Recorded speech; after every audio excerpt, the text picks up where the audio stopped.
So hello gamers, A95 is here. BR rank का new season आ चुका है और सारे प्लेयर्स लगे हैं अपने रैंक पुश करने में। लेकिन बहुत सारे प्लेयर्स ऐसे भी हैं जो बहुत ज्यादा कंफ्यूज हैं कि उनके लिए सबसे बेस्ट कैरेक्टर कॉम्बिनेशन स्किल कौन सी होगी। अगर हम करें तो करें क्या क्योंकि आज के टाइम पे अपने लिए सबसे best character combination skill find करना बहुत ज्यादा टफ हो चुका है। एक टाइम हुआ करता था जब फ्री फायर में एक दो कैरेक्टर कॉम्बिनेशन इसके लिए बहुत ज्यादा पावरफुल होते थे, पर आज के टाइम पे बहुत सारे कैरेक्टर आ चुके हैं और ये कहना कि एक कैरेक्टर इसके लिए बहुत ज्यादा पावरफुल है ये ठीक नहीं होगा। अच्छा। और इसी वजह से काफी सारे प्लेयर कंफ्यूज होते हैं कि उनके लिए सबसे बेस्ट कैरेक्टर स्किल कौन सी हो सकती है। इसलिए मैं लेके आ गया हूँ उनकी कंफ्यूजन दूर करने के लिए टॉप 3 सबसे बेस्ट कैरेक्टर कॉम्बिनेशन स्किल जो अभी मजा आएगा ना भिड़ो कि आजकल बहुत ज्यादा ट्रेंडिंग में चल रहे हैं। और अगर आप इन तीनों में से किसी भी एक कैरेक्टर कॉम्बिनेशन स्किल का यूज करते हो तो आपका गेम प्ले 30 से 40% तक इम्प्रूव हो जाएगा। मैंने टेंशन नहीं लेने का अपुन है ना। पर्सनली इन तीनों कैरेक्टर कॉम्बिनेशन को ट्राई करा और मुझे बहुत मजा आया इन तीनों कैरेक्टर कॉम्बिनेशन के साथ खेलने में। तो और मैं आपको इन कैरेक्टर कॉम्बिनेशन का यूज कैसे करना है ये भी बता सकता हूँ और बताऊंगा भी। खाओ माँ कसम। तो चलो वीडियो को स्टार्ट करते हैं। उससे पहले बोलना चाहूंगा अगर आप लोग मेरे चैनल पे नए हो तो चैनल को सब्सक्राइब जरूर कर लेना और वीडियो को लाइक भी जरूर कर देना, क्योंकि मैं ऐसे ही मिस्टीरियस ट्रिक्स एंड टिप्स लाता रहता हूँ। चलो भाई। तो बात करते हैं नंबर 1 कैरेक्टर कॉम्बिनेशन के बारे में। आपको एक्टिव में रखना है के कैरेक्टर को, उसके साथ आपको रखना है जेबीस को। देखो जेबीस करता क्या है, जब आप किसी एनिमी से फाइट लेते हो तो आपके ईपी यूज करके जेबीस एनिमी के 8% डैमेज को ब्लॉक कर देता है, जिसकी वजह से आपको डैमेज नहीं पड़ता। जैसे मान लो आप किसी एनिमी से फाइट ले रहे हो तो उसका डैमेज आपको 8% तक कम हो जाएगा और लेकिन आपका उसको पूरा पड़ेगा, जिसकी वजह से एनिमी के मरने के चांसेस पहले ज्यादा होंगे। और उसके साथ आपको रखना है लोकेटा को। लोकेटा आपको 2 किल के बाद 50 एचपी देता है। जैसे आप 1 किल करते हो वैसे आपको 25 एचपी मिल जाती है और 2 किल करने के बाद 50 एचपी मिल जाती है, जिसकी वजह से आपकी जो एचपी होती है वो 200 एचपी से 250 एचपी हो जाती है। और अगर आपको वेस्ट बूस्टर भी मिल जाता है तो आपकी एचपी 280 हो जाती है, जिसका बहुत ज्यादा एडवांटेज होता है बीआर रैंक में। क्योंकि बीआर रैंक में देखो ऑलमोस्ट सब प्लेयर के पास 200 एचपी मिलती है, पर आपके पास 280 एचपी होगी। कभी लगता है कि आप उन्हीं भगवान है।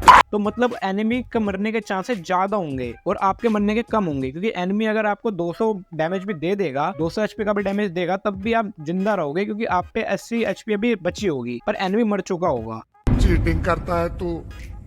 के साथ ऐसा होता जरूर होगा कि आप हमेशा 10 एचपी या 20 एचपी से एनिमी जिंदा रह जाता होगा। तो आपके साथ अब एनिमी नहीं, इस बार बारी आपकी होगी कि आप हमेशा कुछ एचपी से जिंदा रह जाओगे और एनिमी मर जाएगा। मौत को छू के टक से वापस आ सकता। और लास्ट में आपको रख देना है कैरोस को। दो कैरोस करता क्या है, आपको 2-2 करके ईपी देता रहता है और ये अपना डिफेंस मोड पे होता है। और जैसे जब आपकी ईपी फुल हो जाती है तब ये ब्रेकर मोड पे चला जाता है। ब्रेकर मोड पे होता ही है जब आप एनिमी को डैमेज देते हो तो उसकी जो वेस्ट टूटने की पावर होती है वो 120% तक कैरोस बढ़ा देता है, जिसकी वजह से एनिमी की वेस्ट 3-4 बुलेट में ही टूट जाती है। मतलब उसे आप 3-4 गोलियां मारोगे उसी में उसकी वेस्ट टूट जाएगी। तो इतना ज्यादा एडवांटेज होगा इस पूरे कैरेक्टर कॉम्बिनेशन का। जब आप इसके साथ खेलोगे ना तो आपको बहुत मजा आने वाला है, क्योंकि आप एनिमी को बहुत जल्दी मार दोगे और आपको ज्यादा डैमेज पड़ेगा भी नहीं। और अगर आपको ज्यादा डैमेज पड़ेगा तो आपकी एचपी 280 होगी, तो इन द एंड आपके मरने के चांसेस बहुत ज्यादा कम हो जाएंगे।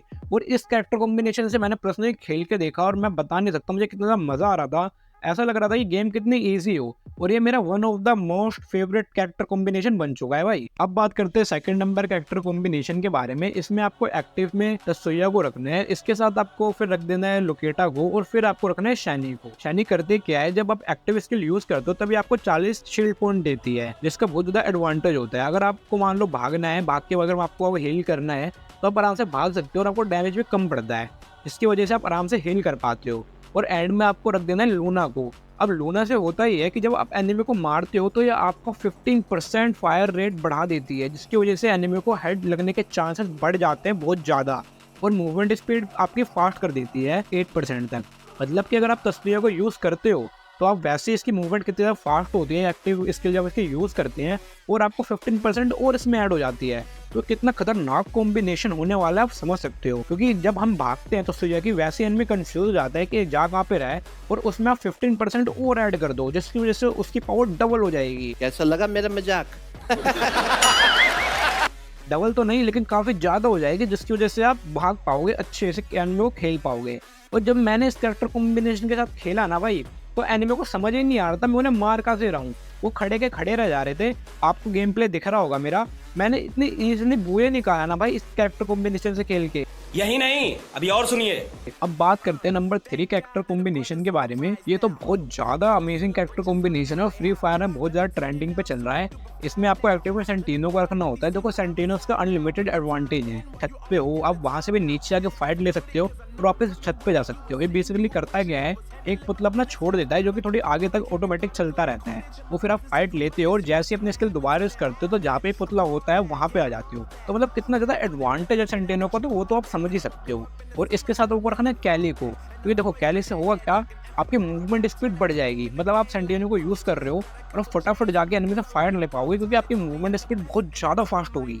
और उसके साथ आपको रख देना है वुल्फ्रा को, क्योंकि देखो इन दोनों का कॉम्बिनेशन तो बहुत खतरनाक होने वाला है। क्योंकि कैली से आपकी मूवमेंट स्पीड 6% तक बढ़ जाती है, जो कि कम बिल्कुल भी नहीं है, बहुत ज़्यादा फास्ट होती है 6% स्पीड। जब आप खेलोगे ना कैली से तब आपको समझ में आएगा कि आपको लगेगा कि आपका मूवमेंट कितनी ज़्यादा फास्ट हो रही हो, ठीक है। और उसके साथ वुल्फ्रा जब आप ऐड करते हो तो वुल्फ्रा करता क्या है, जब आप किसी एनिमी को डैमेज देते हो, उसको हेडशॉट मारते हो, तो हेडशॉट का जो डैमेज होता है वो वुल्फ्रा इंक्रीज कर देता है। मतलब 30 से 40% उसको हेडशॉट ज़्यादा लगता है। जैसे मान लो नॉर्मली उसको आप हेडशॉट मार रहे हो, उसे डैमेज 150 का बढ़ रहा है, लेकिन आप वुल्फ्रा की स्किल का यूज़ करते हो तो उसे 180 का पड़ेगा। मतलब सोच पा रहे हो इतना ज़्यादा वो हेडशॉट रेट बढ़ा देता है वुल्फ्रा।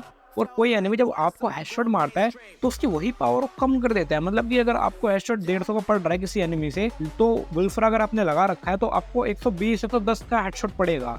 तो इसका भी बहुत ज़्यादा एडवांटेज होने वाला है। और आखिरी में आपको रख देना है जोटा को। तो जोटा के तो भाई क्या ही कहने में, जोटा से अगर आप खेलना सीख जाते हो तो आपको मेडिकेट की जरूरत ही नहीं है। और ये कैरेक्टर कॉम्बिनेशन भी बहुत अच्छा है भाई। मैंने बहुत सारे किल्स करे इस वाले कैरेक्टर कॉम्बिनेशन के साथ, और ये भी आप ट्राई करके देखना। तीनों कैरेक्टर कॉम्बिनेशन को भाई अगर प्ले करके देखो। तो मिलता हूँ आप लोगों से नेक्स्ट वीडियो में, तब तक के लिए बाय एंड टेक केयर।